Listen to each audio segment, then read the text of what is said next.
That's delicious. I used to watch a lot of that. But I still can't get over the fact that Sam Lubman, here on the flagship station of the Golden State Warriors, when they don't have a first-round pick, out of all the picks we're going to play to start the show, we're going to play Dalton Knecht to the LA Lakers? The Lakers? Well, I mean, Lakers? In fairness, are there any other names out of this draft that we know? Yes, Stephen Castle, Reed Shepard, Didn't know who that Alex was. Sarr, You're just making names up. Come on. Donovan Clegan, UConn, the big man. Sure. Zach Edey. Anybody hear of him? Top Jackson 10. Marks, All right. No, I haven't heard Bill of him. Stevens. Haven't heard of him. That's a fake Come on, name. dog. Rob Dillingham. Marcus I've heard of Drew. Rob No, I'm just thinking of Dillingham. names. I've heard of Rob Dillingham. Okay. But Dalton Knecht? We're going to play Dalton Knecht coming into the show. I'd rather just talk We're Giants for 4 connected hours. now, more than ever. No, we're My not plan connected. He connects the line. Well, I heard Spinoni with the Connect 4 line, blah, blah, blah. And I'm just like, gosh, I wish he just went to any other. Now I wish he was going to be I insufferable. wish he was on the Warriors because it's a Connect 4 Oh, for my Dalton. gosh. It's going to be insufferable. What is it about white guys who can shoot that we just fawned over? They're just basketball players. But Dalton Knecht is a nice fit with the Lakers. I will admit that. I did. I was like, damn, he went to 17. That's a good fit. Right away, like, damn, that's a good fit. I live with these people. I love these people. They're part of my family. But we're going to start the show with Dalton Knecht. I just didn't know, like, again, casually watching the NBA draft, I didn't realize France dominated the world in basketball. Dude, Am I wrong on this? First, fourth, and sixth pick?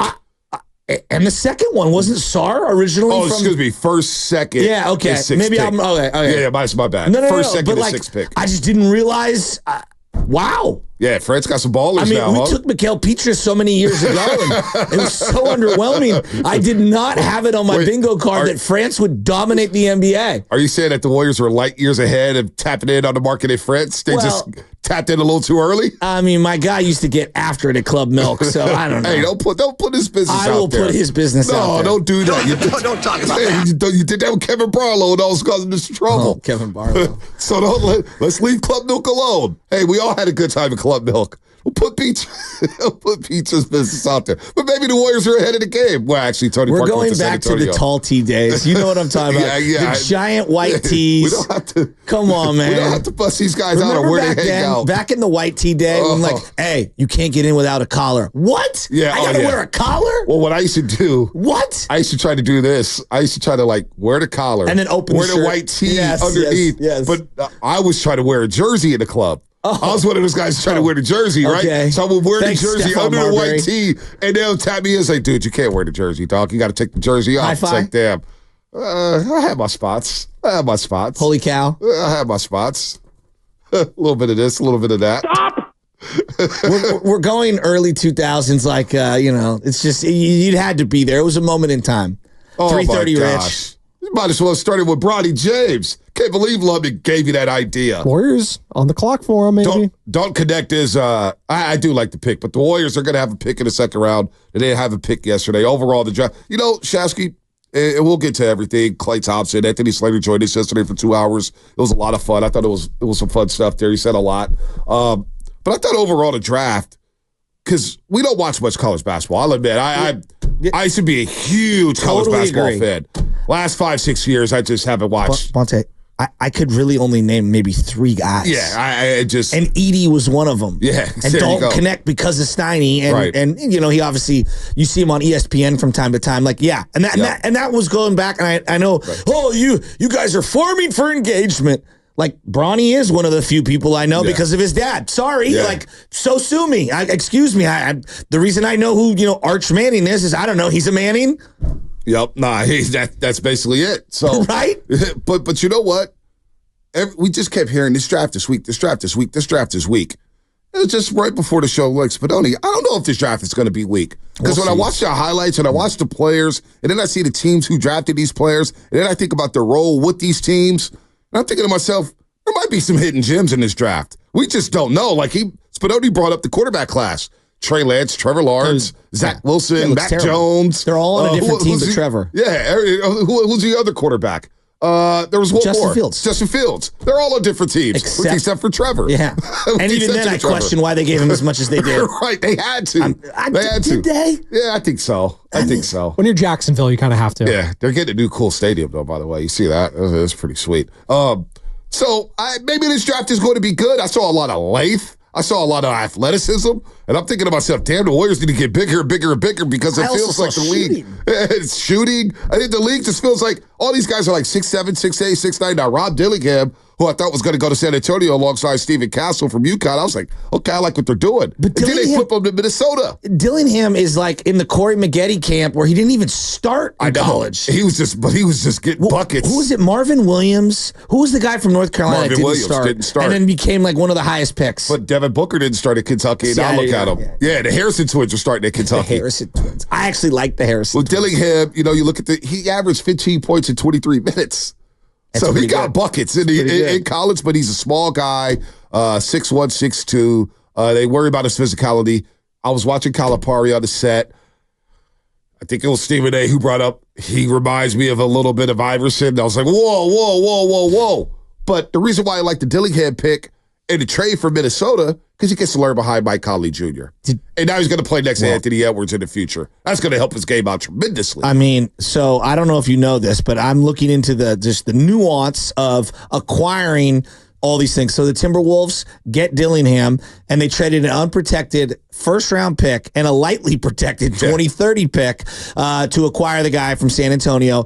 And when they added this guy, they are so deep into the luxury tax after the Rudy Gobert and Karl Anthony Towns and Anthony Edwards, all the money. That one selection inflates their bill $80 million. Yep. That's crazy. $80 million. So maybe they're going to move some things.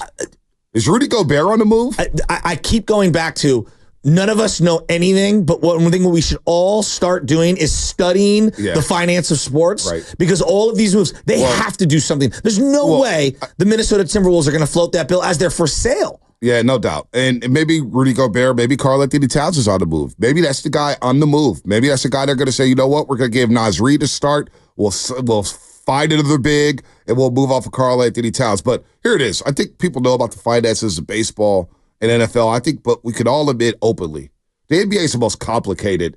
Salary cap, first apron, second apron. Trades. I've been had it up on my timeline as a pinned tweet, and it's still as confusing as hell. It's so mid-level confusing. exceptions, veteran mid-levels, taxpayer exceptions. Like, it's just out of control. And I don't think we're going to be able to fully understand it because the rules always change when it comes with the CBA. Where Anthony Slater, he's as tapped in as anybody in this league when it comes to covering this league. And he's like, dude, I'm learning stuff on the fly, trying to think, what the hell is going on here? All right, you can do this, but you can't do that. If you do this, you can do that. Like, it gives you a headache. And certain trades lock you into certain aprons based on the trade, not based on the money. It is out of control. But one thing that we can be very certain, and this I think goes back to the Wiggins and the Poole extensions, the second the Warriors won the championship that offseason, and they said, we're going to extend Poole and we're going to extend Wiggins.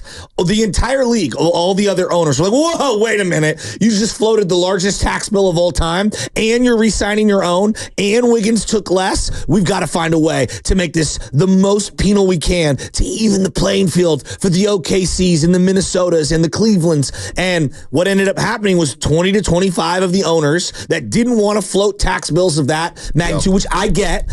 They were like, we are going to crush the Clippers and the Warriors and the high price teams, and even teams like the Lakers. We view them as a big market, big spender.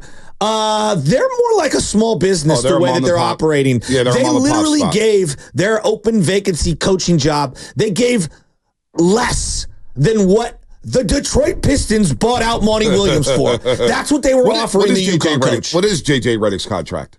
I don't know. Did they reveal it at all? But they're already paying Darvin Ham, and because again, they remind me. So they're not there, but they remind me of the pre-Levi Stadium DeBartolo family in terms of finances. They're not where they are comparative to the rest of the league. Even though the brand is, their finances aren't. They operate way below. Am I wrong, Joey? Like they operate way below what they should be operating as a big market team that's got the Laker brand. They paid a little bit of the tax, but they are smart with their contracts, and they're very strategic with their contracts. And one thing the Lakers you have to give them credit for, and I hate talking about the Lakers, but you have to give them credit. They've drafted very well, and they've developed very well. They do. That's what they do. Austin Reeves has turned into a damn player. He is, no doubt about it. They know how to draft and develop. And so that's why with Dalton Connect, you're looking at it at 17 overall. next to Anthony Davis and LeBron James, and with more spacing in the NBA game, because the only game I watched Dalton Connect, I heard Steiny talking about him, Dalton Connect. I'm like, all right, at one point I tap in. Well, I ended up tapping in the Elite Eight when he was playing Zach Edey in Purdue. That was the only game I watched with Dalton Connect all season long. And he was a high-volume scorer in that game. I don't know if he was the most efficient. If I recall, I don't remember the stats offhand. I think he had over 30. But I saw the vision. I saw what everybody was talking about, saying, this guy could score, and with more spacing in the NBA game, where at college it's all congested, they're running zones, they're all in your hip check. It's just a different game. And I'm thinking to myself, okay, this guy with spacing, he could maybe do something in the pros. Then I look at the Celtics pick. Who the hell the Celtics pick? They picked this young man from Creighton. The great shooter. Baylor Shearman. Sure. Shearman. That's what I'll say. I'll bring up my man. pronunciation. That's how I say it. Sure, I don't know. Here's my pronunciation guide. I got to get my pronunciation guide because I do have a pronunciation guide. This guy, I only watched a little bit of Creighton. They had two big white guys. This is one of them. Wait a minute. Creighton had two big white guys? Two big white guys. I'm shocked. Hey, the Holman McDermott, right? His father still coaches there. Kyle Korver. His dad, Kyle Korver. Right. Yeah, Kyle Korver put Creighton on the map. He did do that. I thought he was a scrub. But this guy, I didn't say he was a scrub. He's just comparing Klay Thompson to him, a Hall of Famer, to an 11-point per game career score. Listen, but nobody calls him a scrub. He wanted to. Dude made an All-Star game, averaging 12 points a game. Okay, cool. It bothers me. It doesn't bother me. It's just wasting our time in Madison Square Garden watching all those fraudulent Hawks play in the All-Star game, with the exception of Al Horford. Anyway, this guy from Creighton.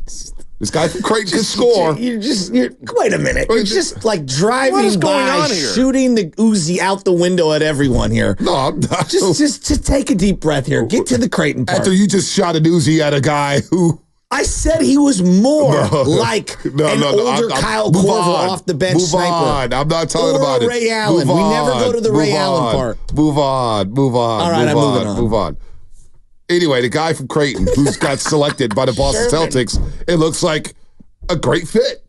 They play 5 out. This guy can score. He's going to play off of Tatum and Brown. I see the fit. So I say all that to say, like Ryan Dunn going to Phoenix. The guy looks like a hellacious defender. He really does. And Phoenix needs defenders. Like, wow, okay, maybe that's a good fit. Also, Minnesota selects the young man from Illinois, Terrence Shannon Jr., who that was their old guy. They had the guy Hawkins who went back to school, and then they had Shannon Jr. Shannon Jr. can score. Now all of a sudden, Minnesota's got some playmakers here. So I saw the vision with some of these teams and some of these scores. I'm trying to get Sherman's name. Baylor Scheiman is how you say it. Oh. The R's are silent. Yeah. Well stated. Yeah. Looking at the guy right That there. last 2 months that Gunnar Henderson got the Orioles last year. Okay. Audi Rushman, who